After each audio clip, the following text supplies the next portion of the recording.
It is Monday, December 15th, and you're watching the Sick Podcast. Trust the process.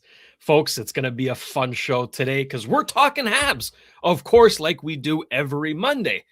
Now, the Habs are 4-3-1 in December. They're third in the Atlantic right now, but only 1 point away from being tied with the Tampa Bay Lightning for first in the division. Not too shabby. We're going to talk about the goaltender for two of those games recently this week. Jacob Fowler, how did he do? What do we think? Should he stay with the team? We're going to break it all down.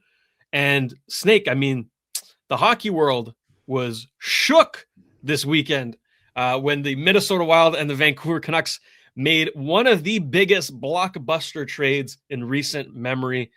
We're going to talk about that. It's not Habs related, but listen, it's our show. We make the rules, okay? We want to talk about it. We're going to talk about it. Afterwards, we're going to spend a little bit of time on the World Juniors. It's coming in close here. December 26th. We are 11 days away from the start of the tournament. And how are those Habs prospects going to do? There are four currently with their teams. Some may not play. Some will play. We're going to talk about those guys. And a little later on, of course, we're going to get to our mailbag question. It's going to be such a fun show, and it all starts right here, right now. Turn up your volume. Because you're about to listen to The Sick Podcast. Trust the process. The sickest NHL prospect podcast with Snake and Shayne. With the fifth overall selection in the 2024 NHL Draft, the Montreal Canadiens are proud to select Ivan Demidov. It's gonna be sick. That's right. Producer Shayne here, joined as always by my counterpart, Simon the Snake Boisvert. Snake, how are we feeling today?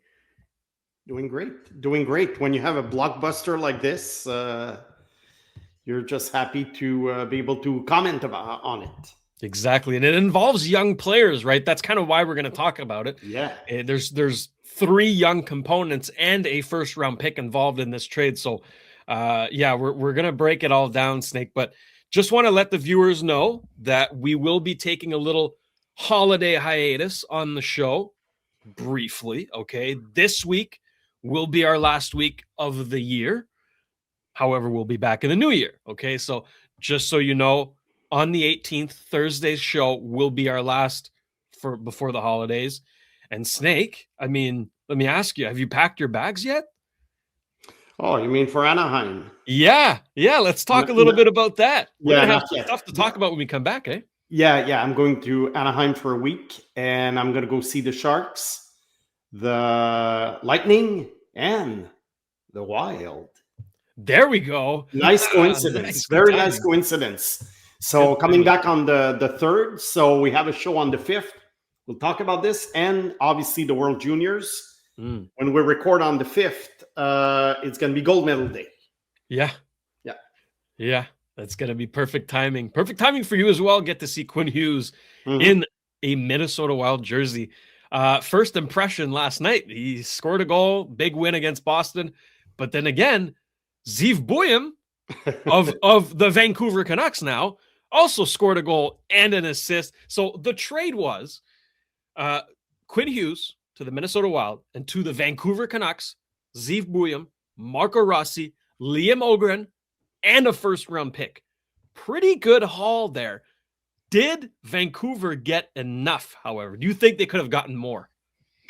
Look, I think it was complicated because they probably figured they couldn't re-sign Quinn Hughes in 2027, which means that they had a year and a half left. So he's not a rental player because you have him for 2 playoff runs. But his value obviously was gonna not necessarily diminish because you're always going to get something for a guy like Hughes, even at the trade deadline in 2027. But in order to get a young defenseman, a young centerman, they had to pull the trigger now. Yeah. Other teams, according to Pierre Lebrun, were interested. Obviously, the Devils, but I think the Devils couldn't match it because, let's say they offer Simon Nemetz. This is fine. But what centerman are they going to offer? Mercer? I mean, they can't give away Heischer because that defeats the purpose of getting Quinn Hughes. Dawson Mercer, perhaps, who plays the wing also. I think Vancouver got exactly the haul that they wanted. Now, the question is, today, this weekend, I found it interesting that people were looking for a winner and a loser. Yeah. You can't have a winner and a loser. You can have two losers or two winners in that kind of trade, but you don't have a winner and a loser because those two teams are not on the same path right now. They're not following the same cycle. Minnesota's going for it. It's going to be tough because they're going to have to beat Dallas and Colorado. So it can only make them look bad because let's say they get eliminated by Dallas this year. And let's say next year the same thing happens and Quinn Hughes leaves. Then, bad trade. Well, not necessarily. I mean, if Minnesota was in the Habs division, it would probably be not as tough, to face the Bruins or the Red Wings. But, they're going to face the best two teams in the league. Now, as for Vancouver, they could have done a worse trade, let's say. I'm not saying that they got a fantastic Eric Lindros type of haul, but they could have done worse. Look, Zeev Buium, probably for Minnesota this year, it was too early. They're going for it. It was too early. He had defensive struggles, but he's a very fine prospect. Mm-hmm. And I think he's going to do very well in Vancouver. So I think this is very good for the Canucks. If you're going to lose an offensive defenseman, probably arguably the second best defenseman in the league, at least if you're getting a young 20-year-old defenseman, young offensive defenseman, that's good. Now, Marco Rossi. Right? I think Marco Rossi, look, he's a 5'9" centerman. Mm. It's rare that these guys have a lot of success in the NHL. Last year, he had a good season. This year, it was okay. He's okay. But I think the problem with this guy is that he cannot be your number one centerman. I'm not sure he's a number two on a contender, but he's better than a third. Right. It's like a 2.5. He's a 2.5, depending on the team that he plays on. I think at Vancouver, he's going to play quite a bit. He could score quite a bit of points. So those who have him in fantasy hockey, I think they're going to be fine. He's going to get his 60 points for sure. But how much of a driver is he? Is it okay? A guy like Rossi cannot be your best or second best forward. Mm-hmm. It has to be more like your fifth or sixth best forward in order for your team to succeed. Because if you look at the powerhouses in the league, he would probably be the fifth best forward. Yeah. So, but still good for Vancouver. Liam Ogren, when he came to America last year, I liked him a lot. I thought he showed something. This year he's been struggling offensively, but I think he's going to be a reliable bottom six player. So a guy who can have quite a long career in the NHL, maybe, 7, 8, 10 years, who knows. And the first round pick, well, most probably a late first round pick. That's up to luck and Vancouver's team of scouts. Yeah. Make it work. So I think overall a good return, but there's no way that Vancouver won the trade. Mm-hmm. It's not. Look, Minnesota got the best player. Watch his game last night against Boston. I mean, the guy, he plays every other shift. He controls play. I mean, incredible. He's awesome. Yeah. So how can you say that there's a winner and a loser? I think considering the situation, Vancouver did a good job. Mm-hmm. Minnesota, they're betting on the fact that the next couple of years, or that they can re-sign him, because don't forget one thing that is underestimated. Although Quinn would probably like to go play with his brothers and everything, with the new collective bargaining agreement, the only thing right now on July 1st who can offer him an 8-year extension with signing bonuses, like, the crazy signing bonuses that have been given out to players in the last years, that's all gone on September 15th. So they are the only team who could give him, 8 years, $120 million with these 15, 17 million signing bonuses. It's the only team that can do it. So I think that's going to be something to follow this summer if they can reach an extension. Otherwise, let's say it doesn't work out, and let's say the Wild is not a contender next year. They can trade him at the deadline. Yeah. Carolina did it with Rantanen. That's right. So they flipped him for Stankoven. And look, so basically the trade, Martin Nekash against Stankoven, I mean, it's okay. I mean, it's not the end of the world. They tried, didn't work. Mm-hmm. So it's not like Minnesota is going to lose everything. Now, worst case scenario, they get eliminated in the first round both years, and Hughes goes to New Jersey as a free agent. Eesh. Then they're going to have to rethink what they're going to do, because they have Kaprizov, who's earning $17 million for next few years. So obviously they're not going to rebuild. They're going for it. Minnesota has always been very conservative in their management. Whoever was there, whether it be Doug Risebrough or Chuck Fletcher and whoever was there after, they were kind of boring. Mm-hmm. They've always been boring. I mean, yeah, except when they made that splash with Zach Parise, exactly, and Ryan Suter. Thank you. Yeah, that didn't end well, because it cost them 2 years of salary cap hell. Yeah, I mean, these guys. I mean, the fact that the owner authorized them to buy out those two players and cripple the team's salary cap sheet for 2 years. They must have really did not like those guys in the dressing room. My guess. Yeah. Because why not let them run out their contract? They were veteran players and they weren't worth much on the trade block. So why buy them out? Both of them. Mm-hmm. Anyway, so all this to say that it's very exciting. And I want to see now how other contenders will react to this. Will they pull the trigger before the trade deadline? Will there be any more trades in the next few weeks, or will everything happen in March? We'll see. But we have three.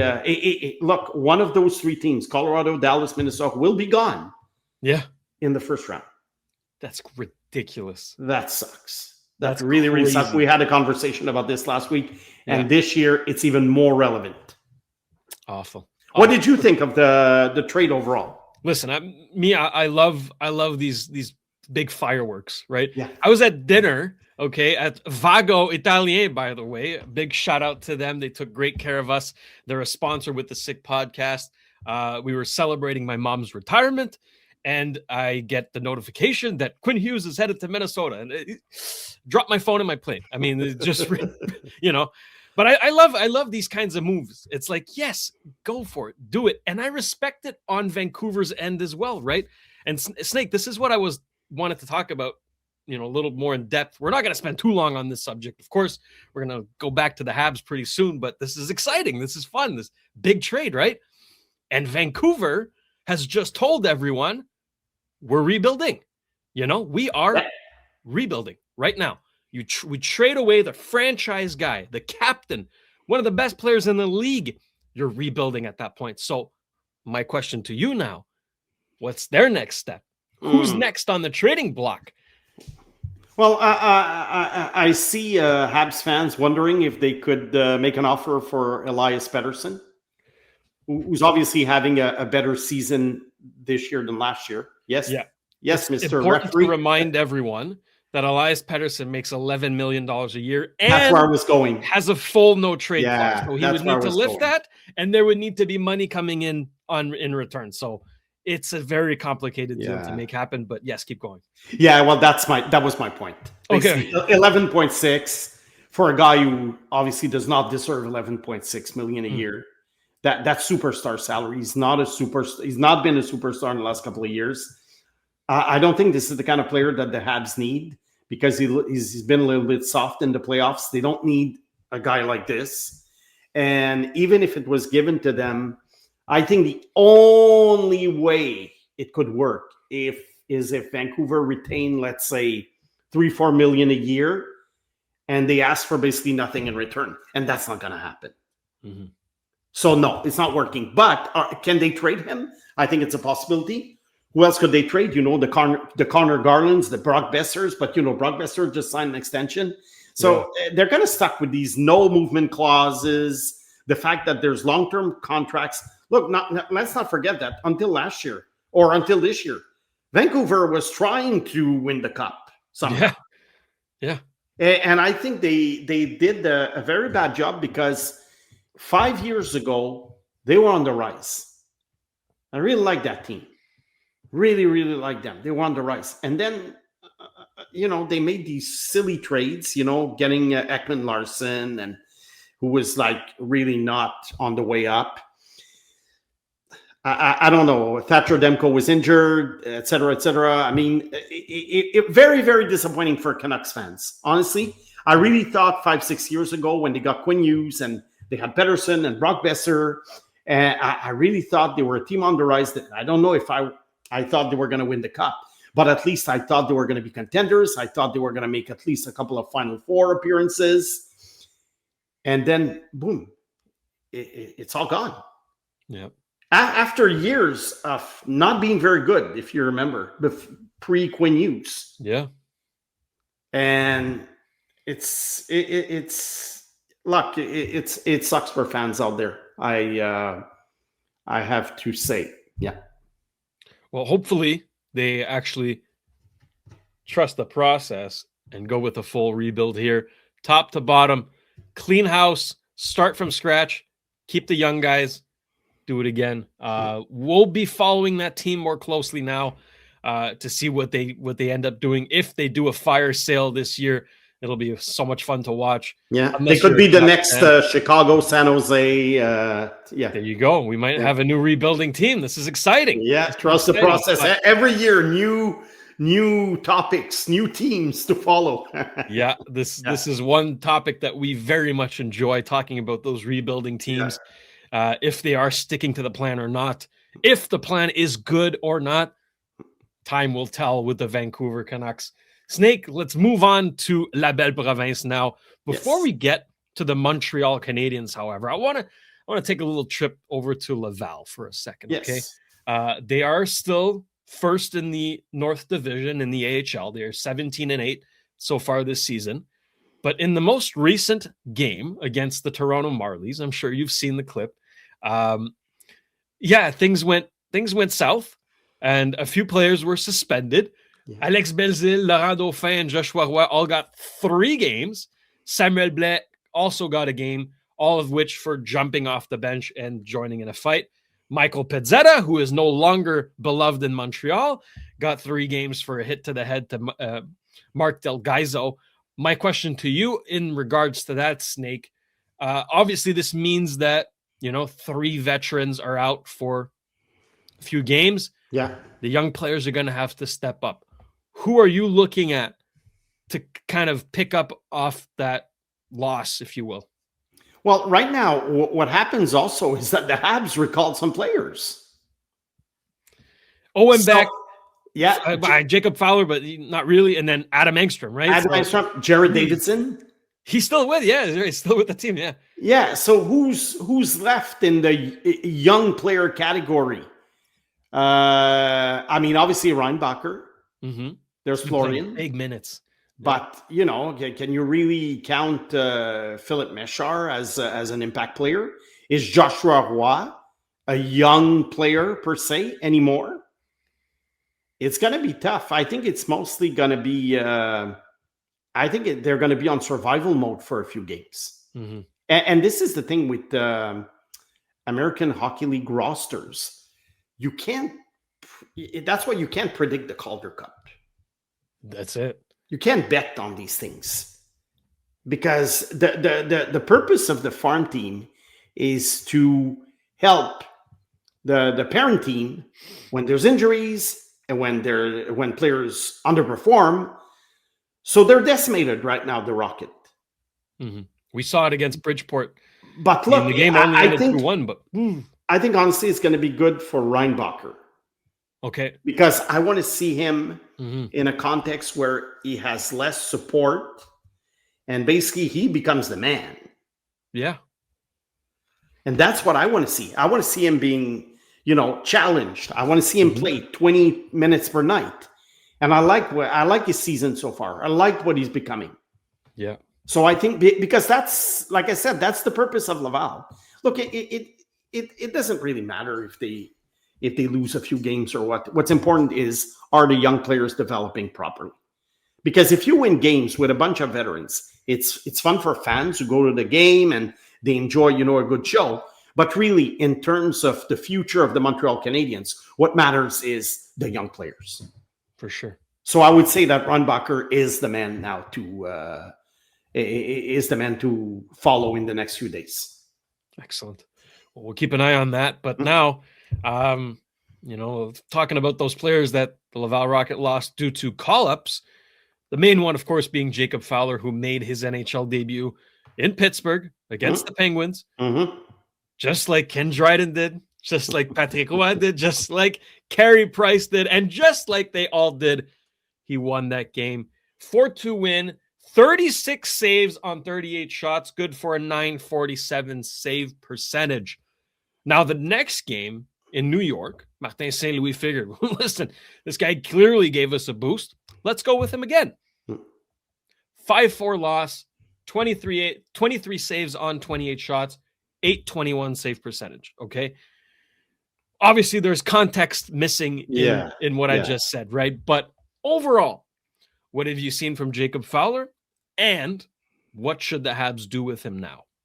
Yeah, that's the second question is really loaded. What I saw, look, what I did is that on the website that I use to watch players, they isolate shifts. But for goalies, what they do, every goalie action is put together. So there could be like 50 goalie actions during a game. The saves, the goals, when he handles the puck, whatever. So I watched them, I kind of binge watched this, the 2 games that he played. And what I like about him is that it's the same thing that, we saw in Laval and in Boston College. He's a strong presence in front of the net. And I like his awareness. Mm-hmm. The guy is always, the guy never sleepwalks, He's aware of what's happening. He's very fluid, the way he moves between the 2 posts. And I think he looks like an NHL goalie. Now it's just a matter of getting games under his belt, NHL experience, or, hockey experience, basically, whether it be in Laval or Montreal.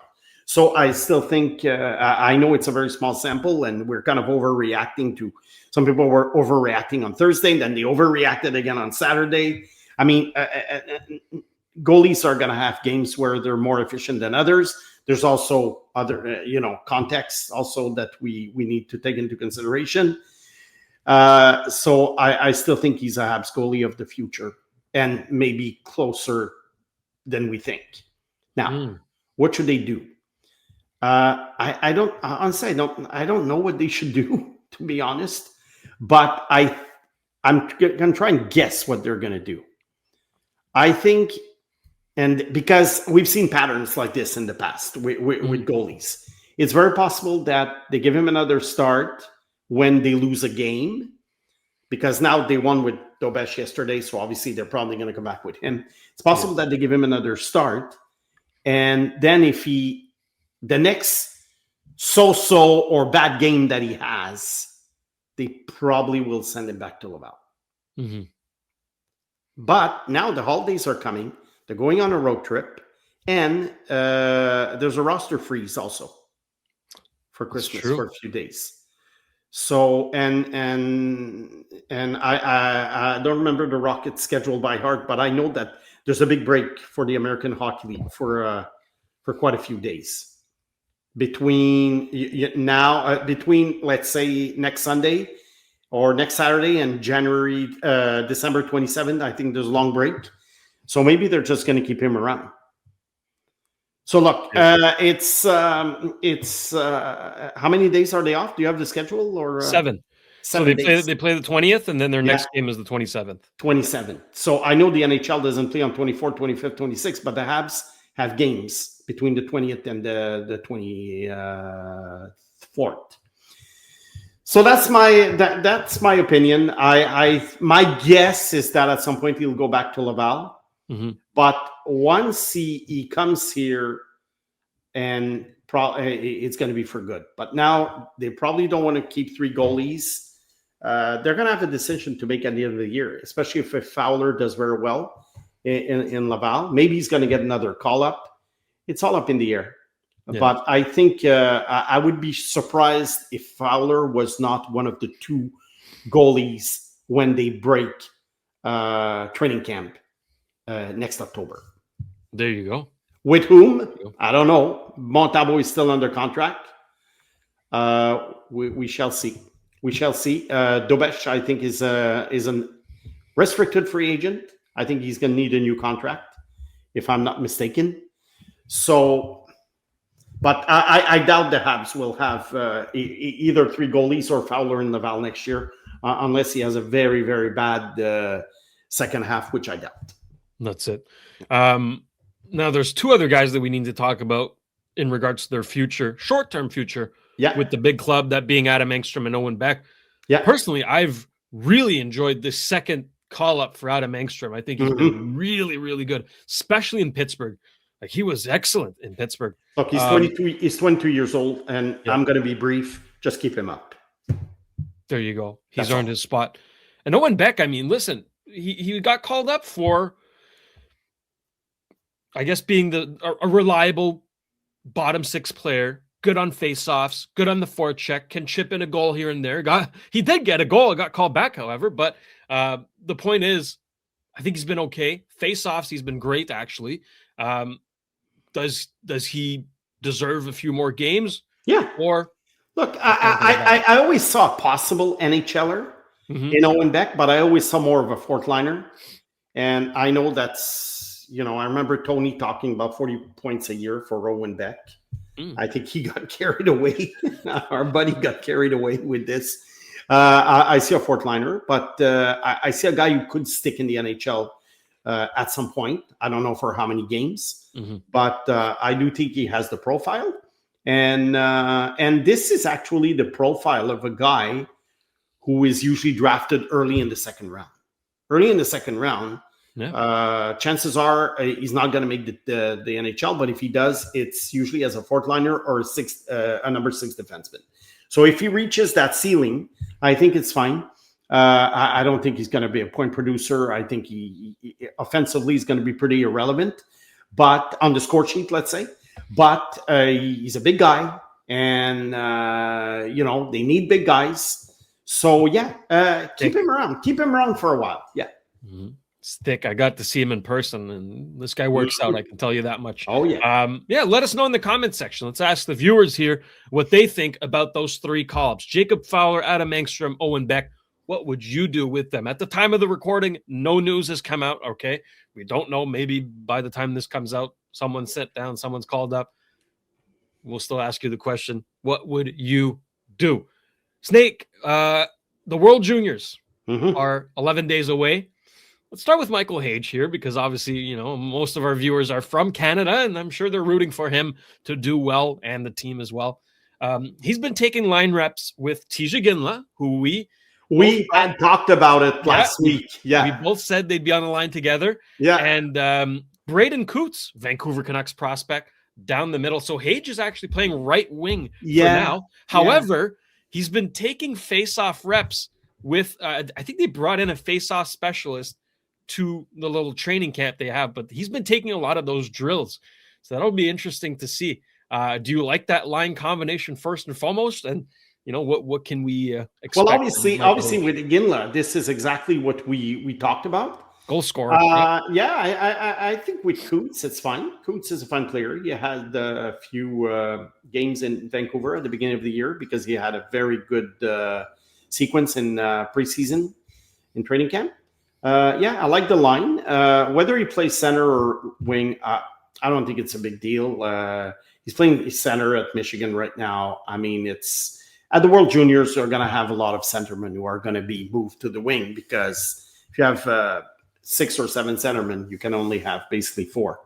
So what I expect from him, although, again, Nick Suzuki did not have a great tournament when he was 19. Cole Caulfield did not have a great tournament either. So you know, really it doesn't matter. Mm-hmm. But it's always fun to see these guys do well. Let's say.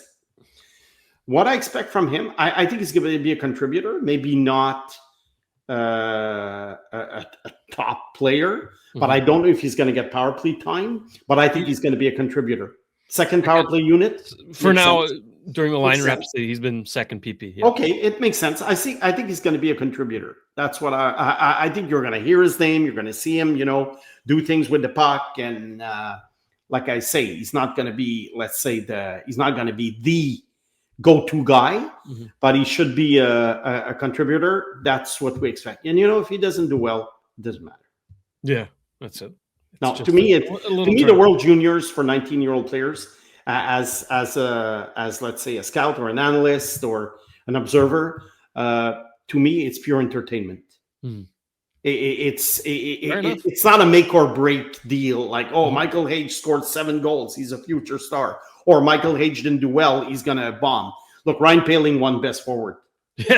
He won MVP actually. But he was the oldest player in the tournament at the time because he's born January 3rd, so he was the oldest player. He was almost 21. So you see, you have to take all this with a grain of salt.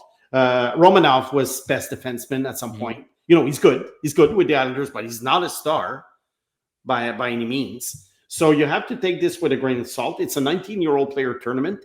I focus more on how the 17-year-olds do.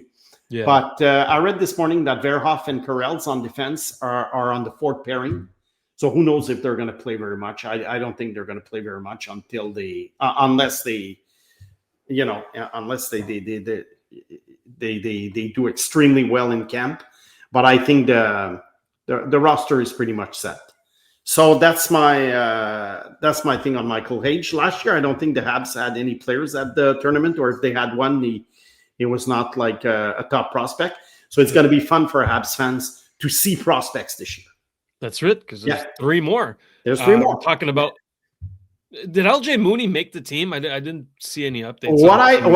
From what I read, he's almost a lock to make the team. There we go. Okay. Yeah, he's almost a lock. Mooney. Yeah, LJ Mooney, who I think is tremendous talent. Had this guy been 4 inches taller, he would have been a first-round pick. He's 5'7", so. We have to be realistic about this. Not many 5'7" guys make it. You have to be extremely, extremely talented to make it at 5'7", because otherwise, they're not going to keep you as a 4th liner. So, but I think he could. I don't know if he's going to put on a show, but I think he could make a few. I see a few highlight moves, let's say, from this guy. Every game, I see a couple of highlight moves. Yeah, and then. In Finland, we talked about him a little bit, but Atos Koivu, he's going to be relied upon quite a bit as well, because he's a 19-year-old. He did well at the summer showcase this year for Finland, so maybe that'll transpose in this tournament. But I know you're not the biggest fan of his upside. No, I think he could do well because he's a 19-year-old player who's going to get a lot of ice time. So who knows? Maybe against a weak team, he could get 5 points. Everyone will get excited, but no, I took a lot of heat from Habs fans when I said that a couple of years ago when he was drafted. I do not see an NHL player in this guy. At best, I see a Laval Rocket, a Laval Rocket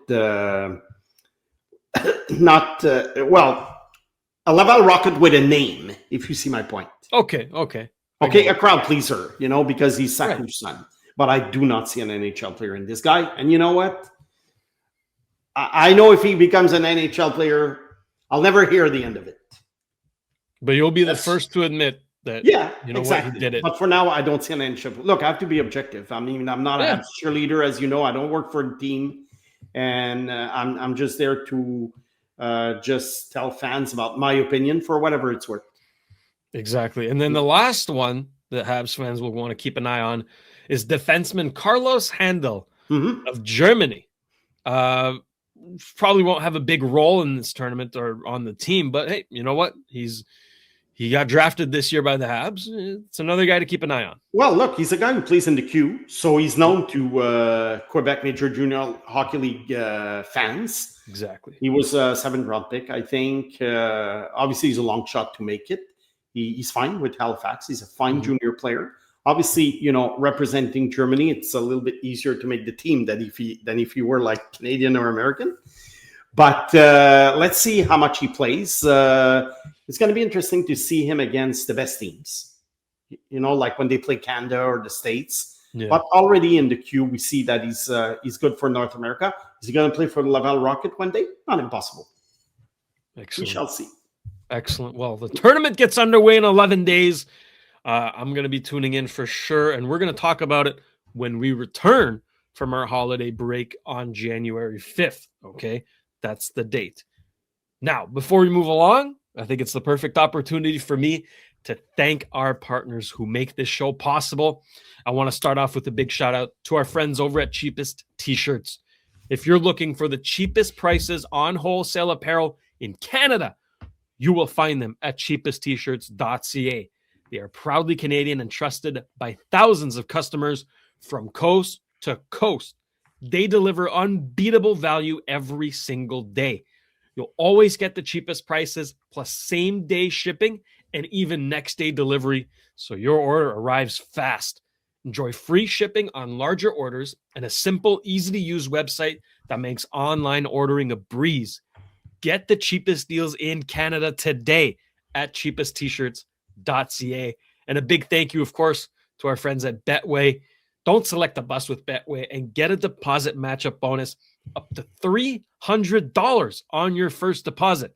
You can scan the QR code on the screen or click on the link in the details section to create an account and redeem your welcome offer. The offer is only available for new customers.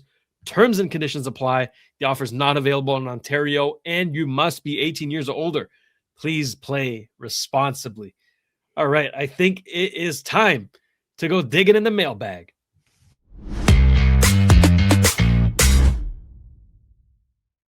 Just one question today, but it's a good one, and it comes from our friend Steve. He's asking, now that the NHL has 32 teams, do you think that the talent is diluted and that this is why there are a lot more goals being scored now than back in 2000? On one hand, the third and fourth lines may include players who shouldn't really be in the league.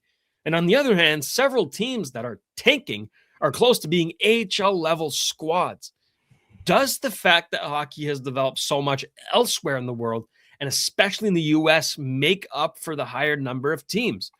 How many teams would be ideal to optimize the available talent and offer great entertainment with only high-quality players? Ooh, okay. Yeah. So this is really interesting, Snake, because there have been a lot of discussions for more expansion. So Steve doesn't like 32 teams. Get ready for 34. 36 maybe coming. Yeah, probably 36 at some point. Yeah. Look, it's a very, very interesting question, and I get everything that Steve is talking about, but I really don't know where to start. So I'll just go with the flow, and hopefully I can answer his question, to the best of my knowledge. First of all, he's talking about third and fourth liners who shouldn't really be in the league. Well, I think the difference, I think even, let's say we had 24 teams, okay? I'm not saying it's the optimal number, but because I don't know what the optimal number is. The optimal number is like, obviously, I don't know, 10, 12 teams, but that's not realistic. I think even if we went down to 24 teams, let's say, the thing is, fourth liners will always be fourth liners. I don't think that today's second liners would become fourth liners necessarily because they have a certain profile. They can't earn too much money. They're not offensive players. They don't play too many minutes because let's not forget that these guys, when they're too good, they'll want to go elsewhere and they'll want to have a race. Whenever a fourth liner is good, he gets a raise. Look at Jake Evans last year. Yeah. He got a very nice sequence where he got a lot of points. And, instead of being a 1.5 million player, he became a 2.8 million player. And some were even talking about 3-4 million. So that's the thing. So I think fourth liners will be fourth liners, whether you have 20 teams, 24 teams, 36 teams. Now, I think the big difference would be in the middle of the lineup, because the stars will be the stars. A third liner will not become a star or less of a star, and a first liner will not become less of a star even if there's 24 teams. And I'm talking the top first liners. What I do think is the middle of the lineup would be stronger, because right now, like Steve says, yeah, there are third liners who are, I don't know if they're AHL caliber, but they're not very productive. I mean, I was watching the other day, we talked about it, the Winnipeg Jets, against the Habs. They have a great first line, which I think would be a first line even on in a 24 league team. Absolutely. But their middle of the lineup is very, very, very average, if not below average. And I think that's where a league with 24 teams would be stronger, because the middle of the lineup would be stronger, because some borderline first liners who are not really first liners, they would go down to being second liners, and some second lines would become third liners. I think this is where the difference would be. So, because if you eliminate, let's say, 8 teams right now, well, that's 96 forwards. That's the equivalent of 3 forwards per team. But it wouldn't be the fourth liners. I think the difference would be that some third liners who are inefficient right now would either be inefficient fourth liners, or they would be they wouldn't be in the league. No, that's it. Because don't forget that there is a profile for the fourth line.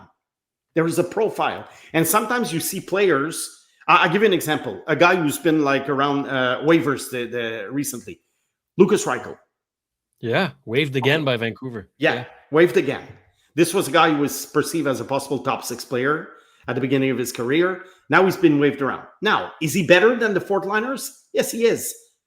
But he's not a fourth liner. Exactly. Doesn't fit that. A guy, Lucas Reichel, I think, is the perfect example, who would be the victim of some kind of guillotine that would push out of the league certain players if it was a 24-team league. So that's my opinion. Now, the fact that hockey has developed elsewhere in the world, does it help? Of course it helps, because I don't know how old Steve is, but I've seen a league with 16 teams. I've seen a league with 21 teams. For a long time, it was 21 teams until they started doing expansion again in the 90s. And I tell you, it was very weak at 21 teams. I mean, you had these terrible teams that you would not see today. But European players came along in the 90s. American hockey developed. And therefore, that's why they were able to increase to 30 teams. Because those expansion teams from the late 90s, early 2000s were not as bad as the expansion teams of the 1980s and the 1970s for that reason. And finally, he's talking about scoring. I think in 2000, it's not because the league was strong. It's because the league was playing the Jacques Lemaire system quite a bit. The Devils won 3 Stanley Cups. It was very, very tight hockey. They call it the dead puck era. Started after the 1996 season. If you go look at the stats from 1995-96, look at the goals scored by teams and the top scores. Then look at the drop in 97, 98, 2000. Hockey was so boring, Shayne. Gave up on it. Yeah. Until the lockout in 2004, they changed, they tweaked a few rules, and they came back in 2005, and hockey was fun again. But I have to tell you, for almost 10 years, I did watch because I'm a hockey junkie, but it was very, very boring. Not because the Habs were not good, because the league was boring. I liked watching the Avalanche, and even I thought that they were not as fun to watch as they should have been, because other teams were playing this very, very defensive system against them. And so it has nothing to do with dilution. But maybe because of expansion, teams didn't want to lose 8-1, so they were playing that system also. So maybe in that regard, Steve is kind of right. But it's more like expansion. Expansion teams, when they're weak, they just don't. They're not playing to win. They're playing not to lose by 8 goals. Yeah. So I hope I answered the question well. I don't know what else to add, but yeah. I think it's spot on. And I maybe share a different, viewpoint from Steve, because I think that the league needs to be entertaining, like you say, Snake. Then it needs goals, it needs offense, it needs excitement, and it needs new teams. Unfortunately, that's the reality. It needs new markets. It needs new fan bases. It needs new jerseys, new players, and the talent that is coming in is incredible. Just incredible talent coming in. There's more and more talent coming in, as you mentioned, Steve, with the global expansion as well, right? There's players from all over the place that are now really, really, really good at hockey. And, seeing those players make the jump to the NHL, it can inspire another generation of young players from all over the place to play hockey. I think expansion is actually a really, really good thing, but that's my perspective. That's just my business mind working here. That's my BCom talking right now, but no, I'm all for expansion, but you have to be careful with it as well, right? You don't want to go too fast. You kind of need to go with the times, with the talent level. I think right now the NHL is doing a good job with it. I'm one of the biggest critics of the NHL. I think it could use a lot of improvement in a lot of areas. Let's say that, okay? Yeah. But in terms of expansion, in terms of league management and team management and all that stuff, I think it's, for the most part, it's been great. Seattle, Vegas. You look at the last 2 expansion teams; they've done great. The newest, I guess, transfer team, Utah, has also done great. Yeah. Welcome, Houston. Listen, they've done a really good job at finding those markets and doing the best they can with them. So my faith is actually in the NHL, which feels weird to say, but yeah, I have faith in them that they'll do a good job with expansion. That's it. That's it for us today, Snake. Anything else to add before we get out of here? No, I love reading the comments, and yes, we got ideas for topics, and there's going to be one that we're going to tackle on Thursday that I read, I think, last week. I think it could be interesting because sometimes there are things that I've thought of, because I've been thinking hockey for 50 years, so I think of these things, but I forget, and then I read the comment section. I'm like, hey, I was wondering this 10 years ago or 5 years ago, and so there's something interesting we're going to talk about on Thursday. I'll give you a hint in the listener's comment. He mentioned Demidov. That's all I'm saying. Oh, that's going to be a fun show then. Yeah. That's going to be a fun show. I look forward to it. I hope you're all looking forward to it as well. If you haven't yet, please subscribe, hit the notification bell so you don't miss a new episode, and hit the hype button to tell YouTube that this show is fun and you like to watch it. We appreciate all the support, all the love, all the comments. They're all fantastic. Thank you, Snake. Thank you to Juliana and Sammy back at Master Control. I'm producer Shayne. This has been another edition of the SIG Podcast. Trust the process. We'll see you Thursday. And that's a wrap. Hope you don't miss us too much until next time. Follow the SIG Podcast, Trust the Process on YouTube, Instagram, Facebook, Google Play, and Apple Podcasts.